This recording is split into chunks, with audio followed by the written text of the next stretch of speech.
का क्या कहना है कि हम ब्याह करा देंगे लेकिन दुल्हन नहीं देंगे। तो सोचा ब्याह के लिए कौन फायदा है यहाँ पर, तो हम क्या करेंगे अस्थायी सदस्यता।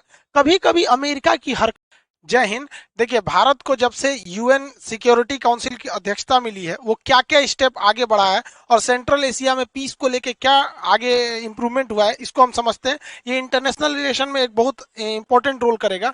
देखिए यूएन जो होता है यूनाइटेड नेशन ऑर्गेनाइजेशन, जब प्रथम विश्व युद्ध खत्म हुआ था तो रोकने के लिए बनाया गया था लीग ऑफ नेशन। उसने कहा था कि हम द्वितीय विश्व युद्ध नहीं होने देंगे। और जब द्वितीय विश्व युद्ध हो गया तो लीग ऑफ नेशन खत्म हो गया।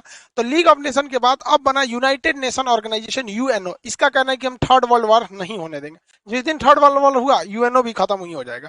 तो यूएनओ के टोटल 6 अंग होते हैं। ये क्वेश्चन हमेशा एग्जाम में पूछता है, 6 अंग होते हैं। यूएनओ पे चर्चा कभी और करेंगे, अभी मेन सिक्योरिटी काउंसिल को देखते हैं। यूएनओ में 193 सदस्य में से सबसे जो नवीनतम सदस्य है वो दक्षिणी सूडान है।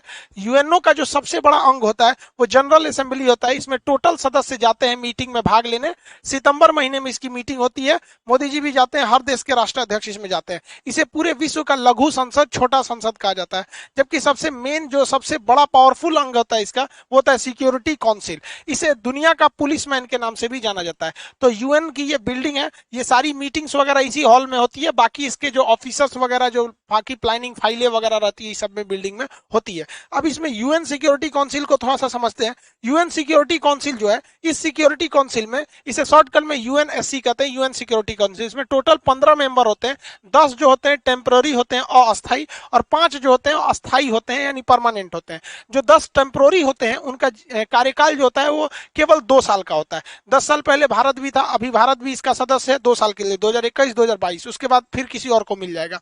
जो परमानेंट सदस्य होते हैं उनकी सदस्यता खत्म ही नहीं होती। जब तक यूएनओ रहेगा तब तक वो रहेंगे। इसमें 5 देश आते हैं, अमेरिका, ब्रिटेन, फ्रांस, रूस और चाइना। भारत इसमें नहीं आता है। हालांकि यह सदस्यता भारत को दी जा रही थी, किंतु भारत से उस समय आजादी के बाद बहुत ही ज्यादा पैसे की डिमांड थी, क्योंकि यूएन का खर्च उठाना पड़ता है। तो भारत को यूएन का खर्च नहीं उठाने की क्षमता नहीं थी। उसने, नेहरू ने क्या किया, कहा चाइना को ऑफर कर दिया। ये उनकी सबसे बड़ी भूल साबित हुई। तो हम लोग अस्थायी में, जो अस्थायी वालों को कोई खास पावर नहीं मिला होता है। अस्थायी सदस्य जो होते हैं उन अस्थायी सदस्यों के पास एक विशेष पावर होता है।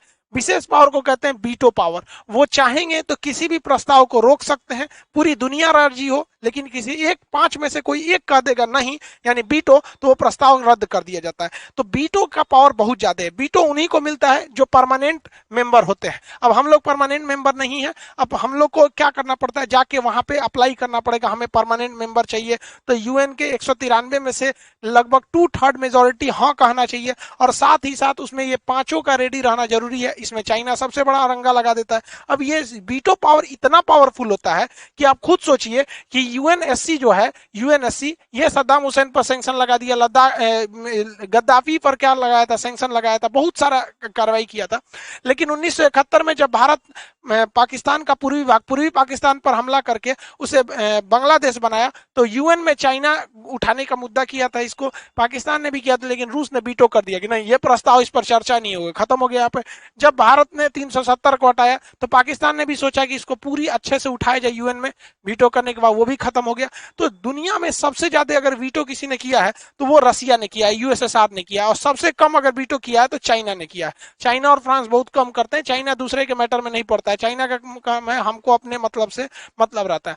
अभी भारत का कहना है कि हमें भी इसमें यूनाइटेड नेशन में परमानेंट मेंबर चाहिए ताकि हमें भी वीटो पावर मिल सके। तो ये जो नया नया जो बुढ़ऊ बने हैं, तो डोनाल्ड ट्रंप का कहना था कि भैया चलो हम भारत को परमानेंट सदस्य देते हैं ताकि उसे वीटो पावर मिल जाए। लेकिन ये जो बुढ़ऊ आए हैं इनका कहना है कि भारत को हम परमानेंट सदस्य बना देंगे लेकिन उसे वीटो पावर नहीं देंगे। मतलब समझ रहे हैं ये बुढ़ऊ